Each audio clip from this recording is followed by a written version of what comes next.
नमस्कार, आप देख रहे हैं न्यूज 18। मैं हूं आपके साथ मेनका चौधरी। उत्तराखंड से खबर, जल्द ही नया भू कानून लाया जाएगा। उत्तराखंड में जमीन खरीद फरोख्त के लिए नया कानून बनेगा। 2017 के भू कानून में किए जाएंगे बदलाव।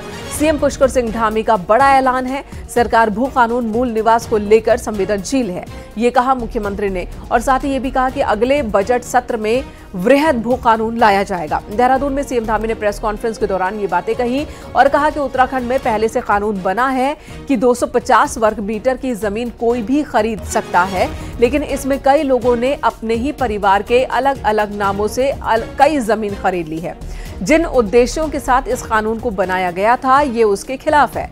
राज्य सरकार ऐसी जमीनों का विवरण जमा कर रही है। ऐसी सभी जमीनों को जब्त किया जाएगा और आरोपियों के खिलाफ कड़ी कार्रवाई की जाएगी। भू कानून को लेकर उत्तराखंड की राजनीति लगातार गर्माती रही है। उत्तराखंड के गठन के बाद से ही मूल निवास को लेकर वृहद भू कानून की जरूरत जताई जाती रही है।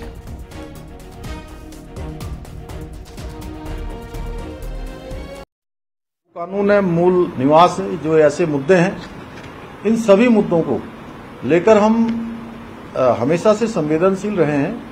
हम संवेदनशील हैं और अगले बजट सत्र में हम उत्तराखंड की जो भौगोलिक परिस्थितियों के अनुरूप, इस पर चूंकि पहले से एक कमेटी बनी हुई है, कमेटी काम कर रही है, प्रारूप बनाने के लिए कमेटी का गठन भी किया हुआ है, मुख्य सचिव की अध्यक्षता में उसमें काम चल रहा है और इसके अनुरूप एक वृहद भू कानून लाने के लिए हम प्रयासरत हैं।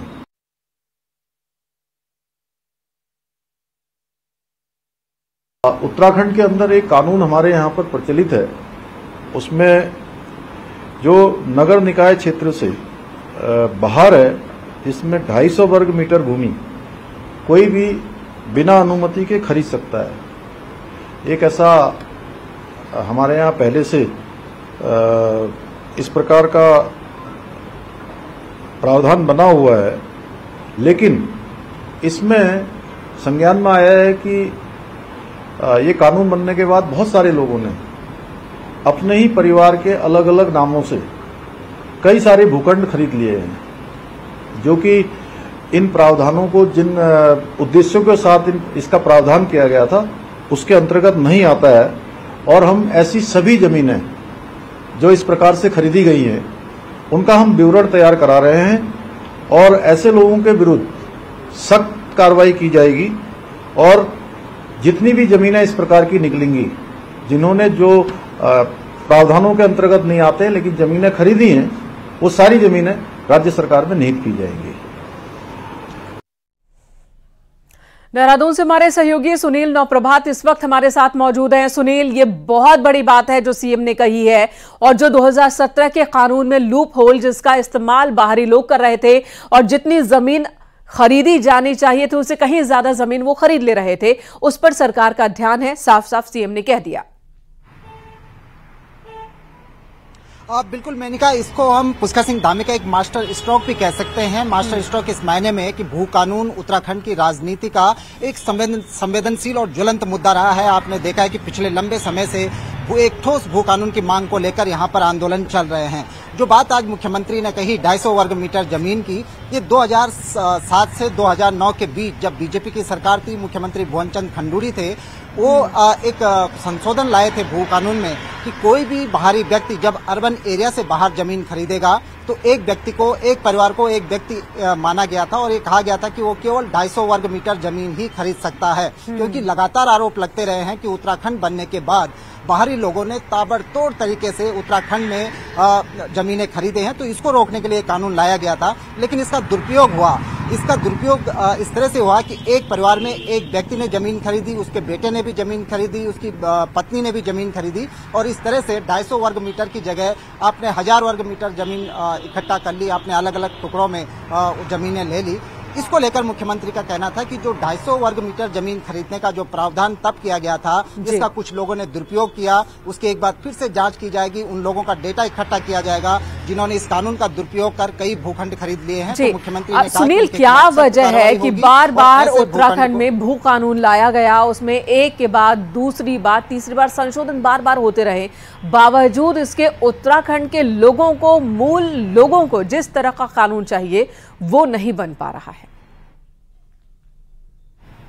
देखिए मैंने कहा इसी तरह से भू कानून में हर सरकारों में कुछ न कुछ छेद ढूंढे जाते रहे, भू माफिया इनको कानूनों से खेलता रहा। लेकिन अब जिस तरह से मुख्यमंत्री ने कहा कि 2007 से 9 के बीच जो संशोधन हुआ उसकी भी समीक्षा की जाएगी, और 2017 में जब यहाँ पर त्रिवेंद्र रावत सरकार थी उस समय भी भू कानून में कुछ चेंजेस किए गए थे, उनकी भी समीक्षा की जाएगी। और मुख्यमंत्री ने कहा कि यदि ये कानून पाए गए कि अब ये वर्तमान में उपयोगी नहीं है तो इन कानूनों को रद्द किया जाएगा। और जो भू कानून संशोधन कमेटी यहाँ पर गठित है, जिसने 23 बिंदुओं पर अपनी रिपोर्ट पिछले 1.5 साल से शासन को सौंपी है, मुख्य सचिव की अध्यक्षता में इसकी समीक्षा के लिए कमेटी यहाँ पर गठित है। वो कमेटी लगातार काम कर रही है। उसके संशोधनों को लेकर सभी स्टेक होल्डर से, पब्लिक से, समाजसेवी से, सोशल वर्कर से बातचीत की जाएगी और इसके बाद अगले बजट सत्र में एक ठोस भू कानून का जो मसौदा है वो सदन में पेश किया जाएगा। लोगों की सहमति, लोगों के सुझाव की बात तो हर बार होती है, लेकिन फिर भी ये मुद्दा जस का तस बना रहता है।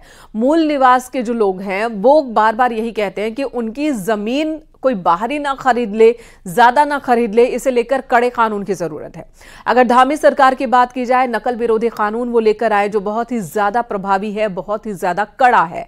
लव जिहाद को लेकर कानून, साथ ही यूसीसी और अब भू कानून, यानी कि एक और बड़ा कदम उत्तराखंड की धामी सरकार उठाने जा रही है। और ऐसे में ये बताएं कि अभी तक इस दिशा में क्या क्या कदम उठाए गए हैं।